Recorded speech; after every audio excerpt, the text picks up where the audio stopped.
Hey guys, this is your host Eric. Today we are going to watch action genre movie called Wanted. Spoilers ahead, turn on your subtitle, I greatly appreciate your support. Enjoy the video. The movie begins with a prologue. A secret society of assassins was formed by a clan of weavers 1,000 years ago with the goal of maintaining order. The weavers formed the Fraternity in a chaotic world.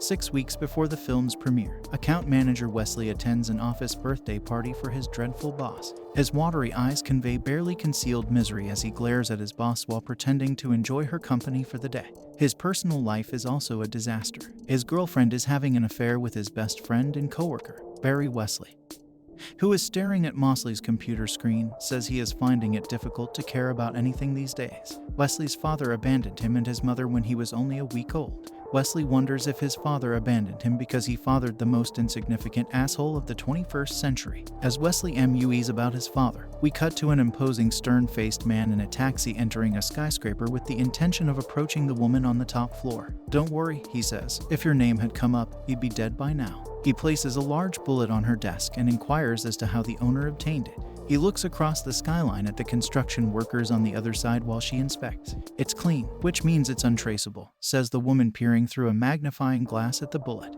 The man screams at her to get down, but she does not, and she is shot through the forehead. The man turns to reveal that the parallel building's construction crew is armed and ready to fire directly into the building. As the camera distorts to the sound of a pulsing heartbeat, he races to the back of the hallway, opening the elevator, crouching and sprinting forward. He answers the phone and speaks with a man named Cross, who bids him farewell. He has finally noticed that he has stood atop and an X-a bullet pierces the man's forehead, killing him, and then boomerangs from its target to its source, Cross, who is sitting casually with a sniper rifle miles away. We then cut to Wesley sleeping next to his girlfriend, portraying the polar opposite of domestic bliss. Wesley sees the same window that Cross shot the man through on his way to work.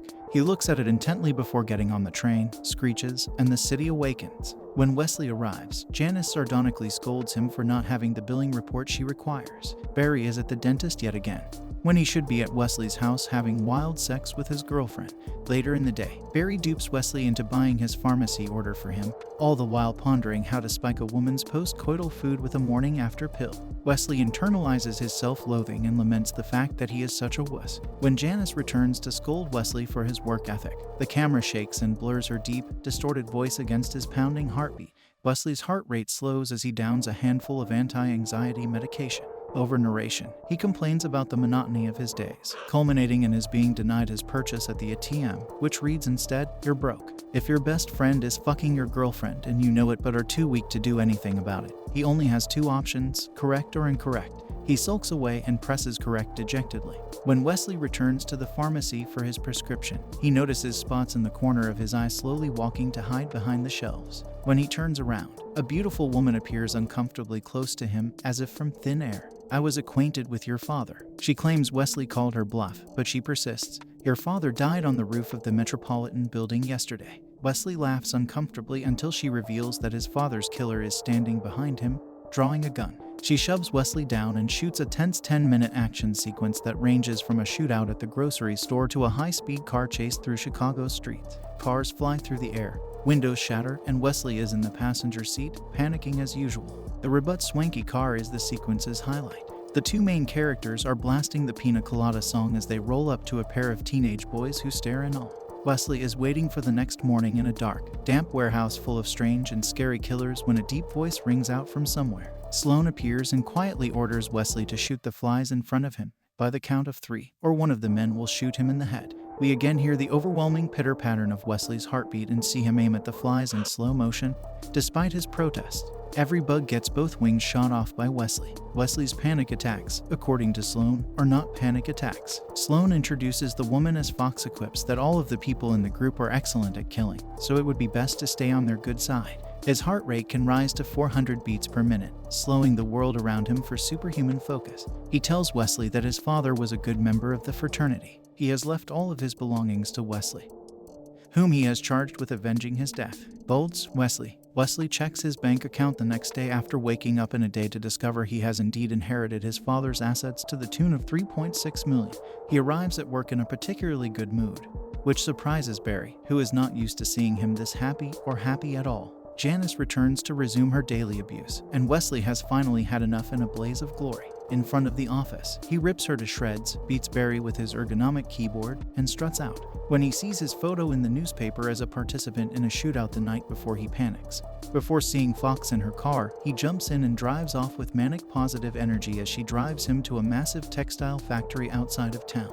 When he arrives at the mill, he asks Sloane if it's up front, which Sloane denies, frustrated by his ignorance. Wesley pointedly asks, "Do you make sweaters or do you kill?" Sloane does not respond directly. Fox leads Wesley to a chair-filled room where a mysterious man named the repairman ties Wesley down and promptly beats him. When Wesley comes to, he is being sprayed with a hose by the Fox. He is greeted with a rough training sequence in which he is cut, stabbed, beaten, forced to shoot corpses, and placed in a wax bath to repair his injuries. Why are you here? Until he can answer the question correctly. Meanwhile, Cross has been eliminating fraternity members one by one. In the midst of a brutal beating by Fox, Wesley accidentally answers the question correctly. Why are they? I'm not sure who I am. So Wesley's journey to discover who he is begins. After speaking with Sloane, he decides to become the man he never imagined could be his father. The montage then shows Wesley working hard, putting himself through grueling physical and mental tasks in order to avenge and outperform him in the one skill. Wesley struggles with his bullet curving. This task key can be executed once he is curved around. Fox herself narrowly missed her and hit the target dead on. Finally, he rises above the non-combatant mouse. It was before honing his superhuman senses and becoming a true born and bred assassin. Sloane then takes Wesley to see the Loom of Fate, where he first shows him the reason the fraternity banded together exists within the threads, a hidden code indicating the names of people meant to cause chaos in the world through a binary. When the fraternity discovers the names, they create order out of chaos by killing the targets provided by. Wesley is given his first target, Robert Darden, just as he is about to shoot him. Wesley abruptly turns away and expresses his reservations to Fox. He questions the Loom's validity and whether Darden deserves to die. Fox then tells Wesley about a young girl whose father was burned alive in front of her by a target because a fraternity member like Wesley failed to pull the trigger when it was needed. Before revealing the brand burned on her neck and that she was, in fact, the girl in the story, she rationalizes the murders by stating that no one knows what ripples their choices cause. Wesley moves, returns, and completes the assignment, killing Darden. Wesley returns to his apartment after several more successful targets, dumps his girlfriend by kissing Fox in front of her and Barry, and puts his old life behind him.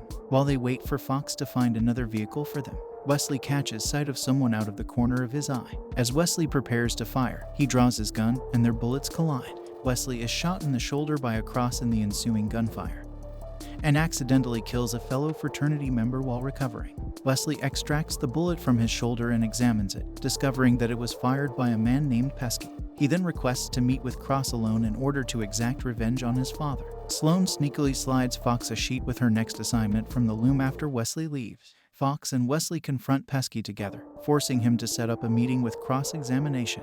Fox and Wesley share a tense moment as they wait. Wesley inquires if she has ever considered doing things differently. Fox definitively answers no after a brief moment of deliberation. When people are cross, the meeting quickly ends. Wesley finally engages with Cross while they fight on a moving train. Fox collides with the train, derailing it and causing it to fall completely off its track and nearly into the river below. When Cross tries to save Wesley from falling out of the train, Wesley shoots him, and their entire train car falls off, tossing them into the abyss. As he bleeds out, Cross reveals a shocking piece of information to Wesley. "You're my child." He notices Fox cocking her in the broken glass reflection. He begs her to tell him the truth, and she agrees. Cross chose Wesley for the assignment because he was the only person he refused to kill, rather than die at the hands of Fox. Wesley shoots the glass beneath him, sending the Cross tumbling into the dark water. Wesley awakens in a room across from his old flat after being retrieved by Pesky, who reveals that they are in Cross's own apartment. Wesley learns from Pesky that his father was a rogue former fraternity agent who was attempting to bring the corrupt institution down. Sloane discovered that his own name had appeared in the Loom, and instead of admitting it, he began profiting from interpreting the Loom himself. Cross discovered the deception and sought to destroy the fraternity in order to provide a peaceful life for his son, sacrificing his own life in the process while searching his father's rooms. Wesley discovers the fraternity's base plans and decides in T-Year what he must do, kill and all, and let fate decide the rest. Wesley raids the base alone, destroying the factory and most of the assassins in a gory explosion of rats, bullets, and epic guitar riffs, using the very tactics he learned during assassin training. Finally, Wesley screams for Sloane in the library and is greeted by him with the rest of the assassins' guns drawn. He throws the fabric with Sloane's name on it in front of him, exposing Sloane's corruption to the assemble. Sloane, rather than denying it, tells the whole story. The loom read every single person's name. He justifies his actions by claiming that he saved all of their lives, freeing them from the clutches of the loom or fate. Sloan gives the assassins a final option: kill themselves according to the loom's code, or kill Wesley and live like gods. Fox shoots Wesley after a brief moment of thought. With a knowing smile, she pulls the trigger, curving a single bullet around the entire room to kill everyone left. Before the bullet reaches her, she fires her gun at Wesley, who catches it just as the bullet pierces her skull, killing her. Sloan flees the chaos as Wesley calls his name and returns to his old job. Wesley is back to being an unremarkable schmuck he used to be, and now he sits at his desk, looking up his own name just like he used to. Sloan approaches from behind. The gun was drawn. Wesley takes a step back, but it's not Wesley. It's too late for a decoy. Sloan notices the X mark beneath him, and a bullet pierces his head, just as it did the first target at the start of the film. The bullet returns to its original path, passing through Sloan's head, the window, the parking garage, Beer's powered drink, and finally the window of Wesley Cross's apartment, where he fires it. Wesley narrates how he's finally taking back control of his own life and at the last moment shatters the fourth wall like a shot through glass as he asks the viewer, "What the fuck have you done?" We really appreciate you watching. If you enjoy this video, please give it a like. And don't forget to subscribe to the channel with the notification bell because it is really important for us. Thank you.